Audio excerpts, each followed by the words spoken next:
So, they've turned sewing from something where have a skill, you build your skill over years, and then you use that skill to benefit yourself and your family as something valuable, right? As something that you respect. And then they've taken that and then made it a hobby. Oh, well, that's cute. So they've taken something respectable and turned it into something, oh, that's cute. Same thing with food. Now, this is turning around as we notice how low quality food has gotten. So in the last couple of decades, we've looked at food and gone, wow, that's not okay. And we've started to spend more time, we've given more respect. We've given more respect to things like homemade fermentation. Like I make my own sauerkraut. I make my own brined vegetables, spicy carrots and that kind of thing.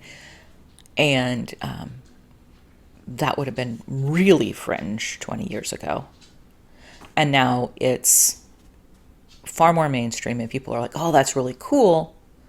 Even if they don't engage with it, that gets more respect. It's like the sourdough phenomena where people like, oh, I really want this good thing and I'm going to develop the skill. So this is interesting. So the more people have the skill, the more people, or at least have tried to get the skill, the more this happens, the more respect it gets and the more interest people have in it. So that is starting to change, but still, doing this is a hobby because I'm not selling it. It's less respected. Gardening. If you start gardening to the point where you're producing most of your own salad or most of your own fruits and veg, or, even have some chickens and start producing some of your own protein, that's still just a hobby, even if it's bringing down your grocery bill. This lack of respect is what makes me nuts. And it's not just things that I engage with or homemakery things, although this does contribute to why homemakers are devalued. But it's other things, like it's DIY has been turned into a consumer industry where it used to be that, you would, if, men often knew how to do woodworking and car repair, they'd learned how to do that. And so they would save money.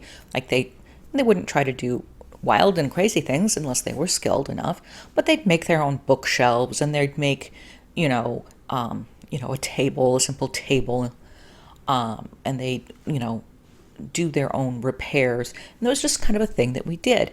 Well, now it's become so cheap to just, get your car dealt with. And plus now they all have these computers that don't, can't even figure out what's wrong with your car. And